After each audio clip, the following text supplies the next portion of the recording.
Si, c'est complètement disponible. Okay. C'est Llama. C'est même beaucoup plus ouvert. Alors, il y a deux choses. Il y a Llama, qui est un système open source, donc un LLM open source. Donc là, en fait, Llama a complètement démarré tout un écosystème autour de l'IA qui permettent à des petites et grosses entreprises, ou même des associations, d'affiner des LLM et de les utiliser pour leurs besoins, leurs applications verticales, leurs clients, etc. Et ça, c'est rendu possible par les plateformes open source, c'est-à-dire que vous pouvez télécharger Llama, donc c'est Llama 3 qui est le dernier, mais le déclencheur de tout ça a été la distribution de Llama 2 qui s'est déroulée l'été dernier, l'été 2003. Qui a permis en fait d'essaimer complètement l'écosystème de l'IA qu'on voit par exemple à Paris, où il y a énormément de startups qui ont démarré dans l'IA. Une grande partie utilise Llama comme base, ou Mistral qui est aussi open source, ou quelques autres.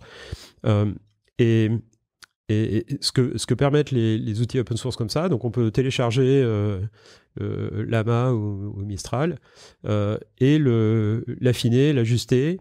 Avec ses propres données ses propres données, qui peuvent être privées ou pas, avec ses fonds linguistiques, culturels, etc. Donc ça permet par exemple à des pays comme l'Inde de dire on va affiner Llama 2 pour qu'il parle les 22 langues officielles de l'Inde, ce que les systèmes de base entraînés en Californie ne font pas, ou entraînés à Paris en l'occurrence pour Llama. Ou ce qui permet à des gens, donc par exemple un ancien collègue de FAIR, qui s'appelle Moustapha Cissé, qui était chercheur à FAIR il y a quelques années, est reparti en Afrique, et depuis un an a créé une entreprise qui s'appelle Kera Health, et qui utilise des LLM open source ajustés pour parler pas seulement le français mais aussi le Wolof, qui est une des langues dominantes au Sénégal, et qui permet l'accès à de l'information médicale. C'est très difficile d'avoir un rendez-vous avec un docteur au Sénégal parce qu'il n'y a que 5 docteurs pour 100 000 habitants.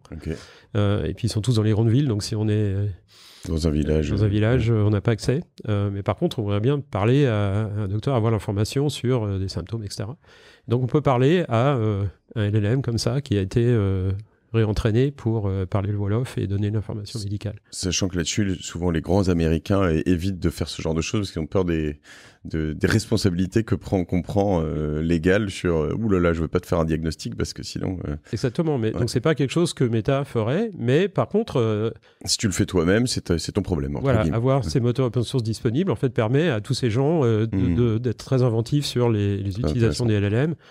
Même chose en France, il y a tout un tas d'entreprises qui utilisent ces LLM open source. Donc ça, c'est très différent. Par biais d'API, là-dessus, on n'est pas forcément sur quelque chose qu'on utilise Llama comme OpenAI. Non, alors Llama, c'est pour des gens qui sont dans le développement d'applications, les développeurs, les chercheurs, etc.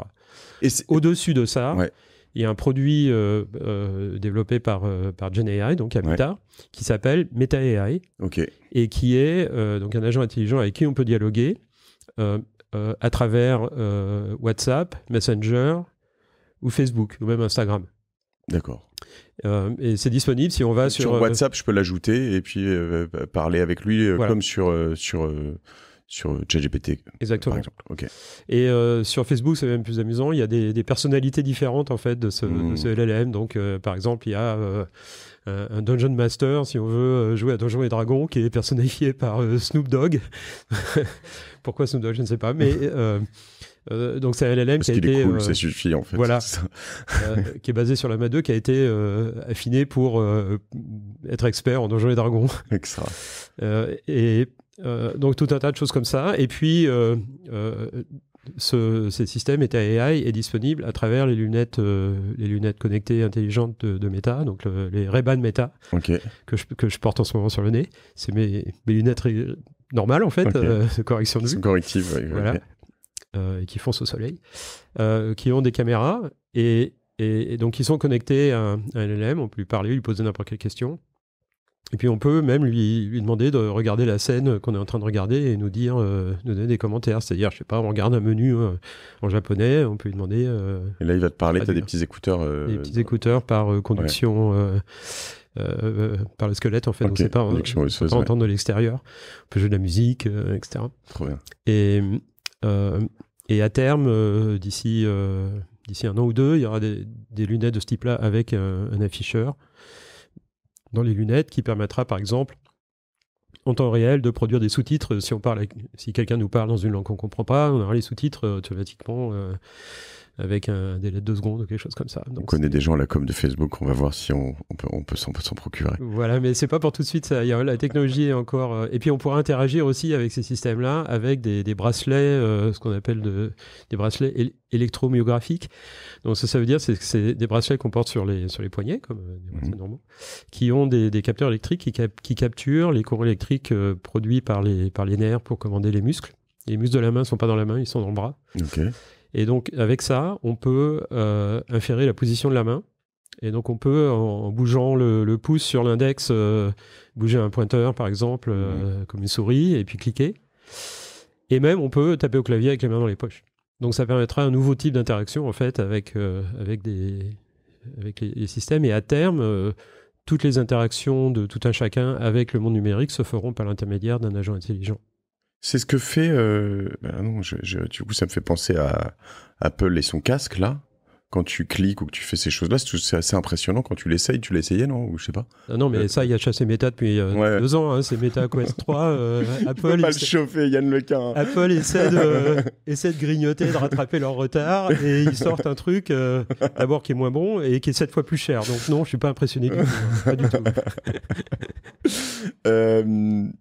Comment il s'appelle évidemment, vous faites ça depuis assez longtemps sur le Quest 3, c'est le dernier. Okay.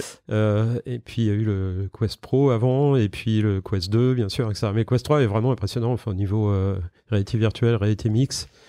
Et effectivement, interaction, on n'a pas besoin de manette, on peut simplement avoir les mains, le système infère la position des mains. Extra. On ne trouve pas encore son marché là-dessus, mais c'est trop bien. Un OpenAI qui va débarquer, qui va trouver votre marché avant vous. Mais bon, tout le monde en profite derrière, finalement. Le Quest 3 est disponible, hein, ça coûte 400 €, je sais pas quoi.